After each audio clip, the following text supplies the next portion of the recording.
आज हम एक ऐसे विषय की परतों को खोलने जा रहे हैं जो हम में से कई लोगों के लिए सप्ताह का सिर्फ एक हिस्सा है, लेकिन कुछ के लिए ये आस्था और अनुशासन का दिन है। हम बात कर रहे हैं रविवार की। और हमारे पास जो स्रोत है वो भक्ति की शक्ति नाम के एक यूट्यूब चैनल से है, और ये सीधे सीधे इस बात पर केंद्रित है कि रविवार के दिन क्या नहीं करना चाहिए। और मजे की बात यह है कि ये चैनल ना किसी भूमिका में ज्यादा समय नहीं गंवाता। अच्छा? हाँ, वीडियो की शुरुआत ही इन शब्दों से होती है। नमस्कार भक्तों, स्वागत है आपका भक्ति की शक्ति चैनल पर। आज हम बात करेंगे रविवार के दिन क्या नहीं करना चाहिए, मतलब एकदम स्पष्ट और सीधा। बिल्कुल। तो आज हमारा मकसद सिर्फ इन नियमों की एक लिस्ट बना देना नहीं है, बल्कि हम रविवार की पूरी एनाटॉमी करने वाले हैं। हम ये समझने की कोशिश करेंगे कि कैलेंडर का एक दिन वो आस्था का इतना बड़ा केंद्र कैसे बन जाता है। कौन से सॉफ्टवेयर अपडेट्स हैं, मतलब आचरण के नियम, और कौन से हार्डवेयर नियम, यानी शरीर और खानपान से जुड़े नियम। हाँ, और क्या अंत में कोई रीसेट बटन जैसा कुछ है। और यही दिलचस्प है, ये विश्लेषण सिर्फ मान्यताओं के बारे में नहीं है, बल्कि यह देखने के बारे में है कि कैसे एक दिन को वो आत्मानुशासन और श्रद्धा के लिए समर्पित किया जाता है। स्रोत का दावा है कि इन नियमों का पालन न करने से मान सम्मान, स्वास्थ्य और आत्मविश्वास, इन तीनों पर असर पड़ता है। तो चलिए देखते हैं कि इन दावों के पीछे का तर्क क्या है। तो शुरू करते हैं सबसे बुनियादी सवाल से। रविवार इतना खास क्यों है? मतलब छुट्टी का दिन होने के अलावा इसका आध्यात्मिक महत्व क्या बताया गया है? देखिए, हमारे स्रोत के मुताबिक रविवार का पूरा अस्तित्व ही सूर्य देव के इर्द गिर्द घूमता है। अच्छा? ये पूरी तरह से उन्हें समर्पित दिन है। ज्योतिष और शास्त्रों में सूर्य को सिर्फ एक ग्रह नहीं, बल्कि ग्रहों का राजा माना गया है, आत्मा का, सत्य का और आत्मबल का प्रतीक। मतलब जीवन ऊर्जा का स्रोत। बिल्कुल। इसीलिए इस दिन आप जो भी करते हैं या जो सोचते हैं, उसे सीधे सीधे आपकी अपनी ऊर्जा से, आपके तेज से, या जिसे आजकल लोग ऑरा कहते हैं, उससे जोड़ा जाता है। अच्छा, तो ये सिर्फ पूजा पाठ का मामला नहीं है, बल्कि ये अपनी व्यक्तिगत ऊर्जा को एक ब्रह्मांडीय ऊर्जा, मतलब सूर्य की ऊर्जा के साथ सिंक करने की कोशिश है। आपने बिल्कुल सही पकड़ा। ये तो काफी बड़ा कॉन्सेप्ट है। हाँ, तर्क यही है। ये दिन एक मौका है अपनी ऊर्जा को उस शक्ति से जोड़ने का जिसे जीवन और प्रकाश का परम स्रोत माना जाता है। इसीलिए इस दिन के आचरण पर इतना जोर दिया गया है, क्योंकि माना जाता है कि आपका हर काम इस ऊर्जा के प्रवाह को या तो बढ़ा सकता है या फिर उसमें कोई बाधा डाल सकता है। अगर रविवार का इतना गहरा आध्यात्मिक कनेक्शन है, तो सवाल ये उठता है कि इस कनेक्शन को बनाए रखने के लिए रोजमर्रा की जिंदगी में क्या बदलाव करने की सलाह दी जाती है। मतलब स्रोत की शुरुआत कहाँ से होती है? स्रोत की शुरुआत होती है सबसे सूक्ष्म चीज से, आपके व्यवहार से। विहार से? हाँ, पहला और सबसे महत्वपूर्ण नियम किसी कर्मकांड से नहीं, बल्कि आपके वाणी और आपके मन से जुड़ा है। नियम है झूठ और अहंकार से बचना। ये दिलचस्प है। मुझे लगा था कि लिस्ट की शुरुआत किसी पूजा से या व्रत से या किसी भारी क्रिया से होगी, पर ये तो सीधे सीधे एक नैतिक सलाह है। और यही इसे गहरा बनाता है ना। देखिए, वीडियो कहता है कि सूर्य देव सत्य के प्रतीक है, वो प्रकाश है और प्रकाश में कुछ छिपता नहीं है। सही बात है। तो उनके दिन पर झूठ बोलना वो एक तरह का आध्यात्मिक विरोधाभास पैदा करने जैसा है। यह सिर्फ दूसरों से नहीं, बल्कि अपनी अंतरात्मा से बेईमानी करने जैसा है। और अहंकार की बात भी कही गई है। अहंकार का इससे क्या संबंध है? इस सामग्री में एक बहुत अच्छी लाइन है, अहंकार सूर्य को नहीं, विनम्रता प्रिय होती है। इसके पीछे का विचार ये है कि सूर्य जो इतना शक्तिशाली और तेजस्वी है, वो ऊर्जा का दाता है, लेने वाला नहीं। अच्छा, अहंकार मैं पर केंद्रित होता है, जबकि विनम्रता आपको ग्रहणशील बनाती है। तो स्रोतों का मानना है कि इस दिन विनम्रता का अभ्यास करने से व्यक्ति सूर्य की सकारात्मक ऊर्जा को बेहतर ढंग से ग्रहण कर पाता है। मतलब अहंकार एक ब्लॉक की तरह काम करता है। बिल्कुल। और इसी व्यवहार वाले हिस्से में एक और बात पर बहुत जोर दिया गया है, वो है पिता और गुरु का सम्मान। हाँ, और इसका तर्क भी सीधे सूर्य से ही जुड़ा है। ज्योतिषीय मान्यताओं के अनुसार सूर्य को पिता, गुरु और सम्मान का कारक ग्रह माना जाता है। एक मार्गदर्शक का प्रतीक। हाँ, एक अथॉरिटी का प्रतीक। इसलिए इस दिन अपने पिता, गुरु या किसी भी बड़े सम्माननीय व्यक्ति का अपमान करना वो सीधे सीधे सूर्य की ऊर्जा को नाराज करने जैसा माना गया है। तो ये सिर्फ एक सामाजिक शिष्टाचार की बात नहीं रही, नहीं, बिल्कुल नहीं। बल्कि इसे एक क्या कहते हैं, एक कॉस्मिक नियम की तरह पेश किया जा रहा है, जिसका उल्लंघन करने पर आपके जीवन की प्रगति में रुकावटें आ सकती हैं। मंडल को ऊर्जा देता है, वैसे ही पिता और गुरु जीवन को दिशा देते हैं।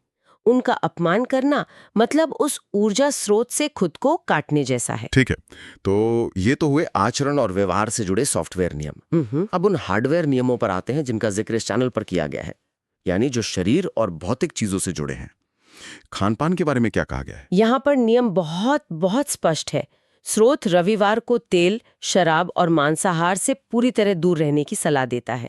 ये एक ऐसा अनुशासन है जो कई आध्यात्मिक परंपराओं में पवित्र दिनों पर देखने को मिलता है। और इसके पीछे की वजह क्या बताई गई है? क्या ये सिर्फ स्वास्थ्य से जुड़ा है? स्वास्थ्य तो एक पहलू हो सकता है, लेकिन यहाँ मुख्य तर्क ऊर्जा का है। इन चीजों को तामसिक भोजन की श्रेणी में रखा गया है। तामसिक भोजन? हाँ, अब ये तामसिक शब्द असल में योग और आयुर्वेद की जो 3 गुणों की फिलॉसफी है, वहां से आता है। सत्व, रजस और तमस। अच्छा, सत्व, रजस और तमस। जी, सात्विक ऊर्जा का मतलब है शुद्ध, हल्का और प्रकाशमान। राजसिक यानी गतिविधि और जुनून। और तामसिक ऊर्जा का मतलब है जड़ता, भारीपन और अंधकार। अच्छा, तो ये एक तरह का एनर्जी मैचिंग का मामला हुआ। रविवार जो सूर्य का यानी सात्विक ऊर्जा का दिन है, उस दिन तामसिक चीजें खाना वो अपनी ही ऊर्जा प्रणाली में एक तरह का विरोधाभास पैदा करने जैसा है। बिल्कुल सही। आप प्रकाश के दिन अपने अंदर भारीपन और जड़ता डाल रहे हैं। आप अपनी आध्यात्मिक तरंगों के साथ तालमेल बिठाने की कोशिश कर रहे हैं। यदि आप अपनी ऊर्जा को सूर्य की ऊर्जा से जोड़ना चाहते हैं, तो आपको उन चीजों से बचना होगा जो उस प्रक्रिया में बाधा डाल सकती हैं। तामसिक भोजन चेतना के स्तर को नीचे लाने वाला माना जाता है, जो उस दिन के उद्देश्य के एकदम विपरीत है। और एक बहुत ही आम नियम जिसका जिक्र स्रोत में भी है, बाल और नाखून ना काटना।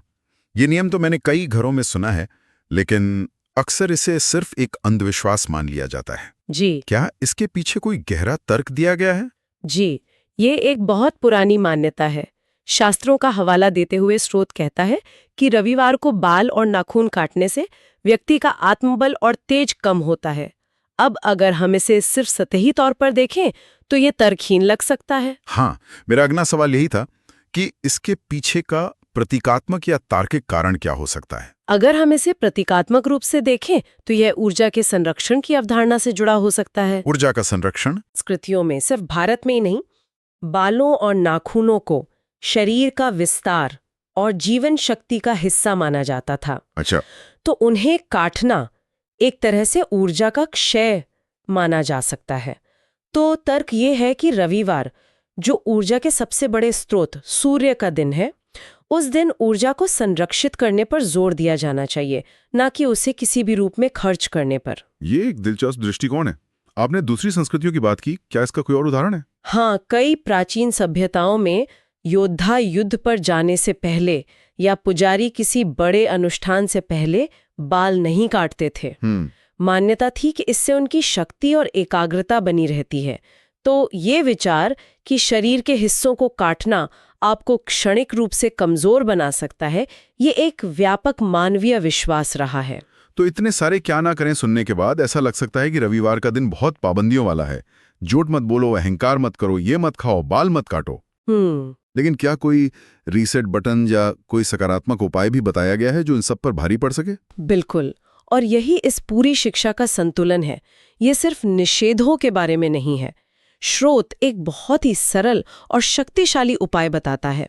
और अच्छी बात यह है कि यह उपाय उन लोगों के लिए भी है जो शायद इन सभी नियमों का पालन करने में किसी कारण से असमर्थ रहे हों। और वो उपाय क्या है? बहुत ही सरल और सुंदर।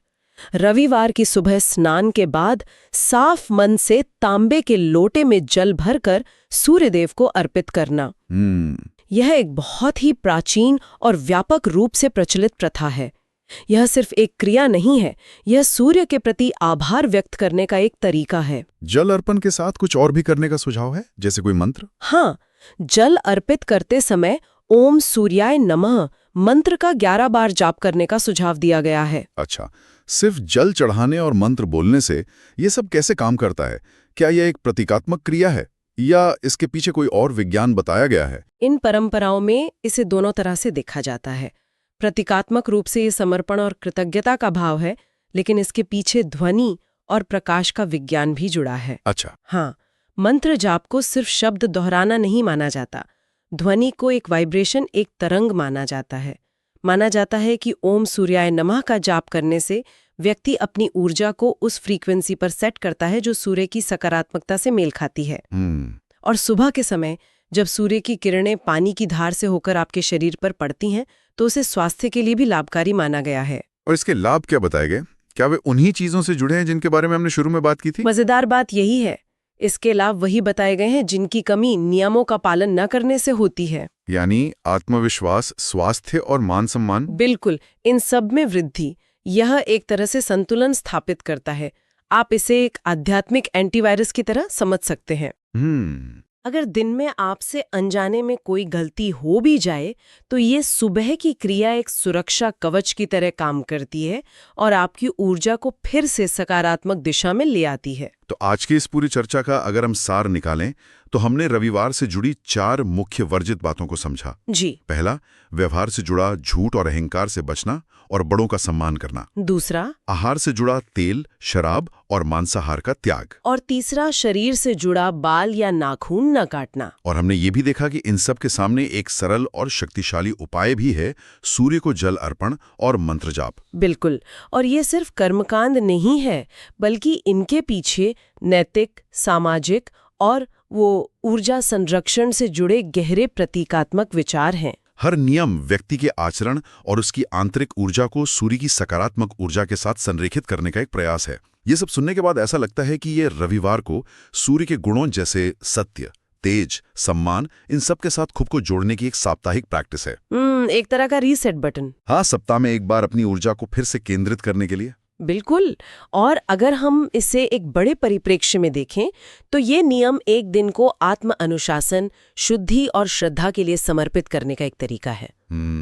हफ्ते के बाकी दिन हम दुनियावी कामों में व्यस्त रहते हैं, लेकिन ये एक दिन अपनी आंतरिक शुद्धि और आध्यात्मिक ऊर्जा को बढ़ाने के लिए रखा जा सकता है। ये विचार तो आज के समय में भी बहुत प्रासंगिक लगता है, भले ही लोग इसे किसी और नाम से करें। सही कहा।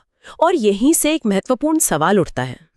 स्रोत इन प्रथाओं को एक विशेष देवता और ब्रह्मांडीय ऊर्जा से जोड़ता है। ये हमें सोचने पर मजबूर करता है कि अनुशासन और आत्म देखभाल की जो आधुनिक धारणाएं हैं, जैसे डिजिटल डिटॉक्स डे या माइंडफुलनेस संडे, बिल्कुल, वे कैसे इन प्राचीन आध्यात्मिक ढांचों को एक अलग शब्दावली में ही सही पर प्रतिध्वनित करती हैं। नाम बदल गए हैं, लेकिन अपनी ऊर्जा को रीसेट करने की जरूरत वही है। ये वाकई सोचने वाली बात है। तो आज की चर्चा से एक विचार ये निकलता है जिसे श्रोता अपने साथ ले जा सकते हैं। आज की तेज तरार दुनिया में, जहां शायद इन धार्मिक ढांचों को हर कोई न माने, हम अपने लिए एक ऐसा रविवार कैसे बना सकते हैं? एक ऐसा दिन जो पूरी तरह से व्यक्तिगत अखंडता, मानसिक शांति और खुद से जुड़ने के लिए समर्पित हो। उसका स्वरूप क्या होगा? क्या वो बिना स्क्रीन का दिन होगा, या प्रकृति में बिताया गया दिन, या फिर पूरी तरह से मौन का दिन? ये सवाल अपने आप में खोज है।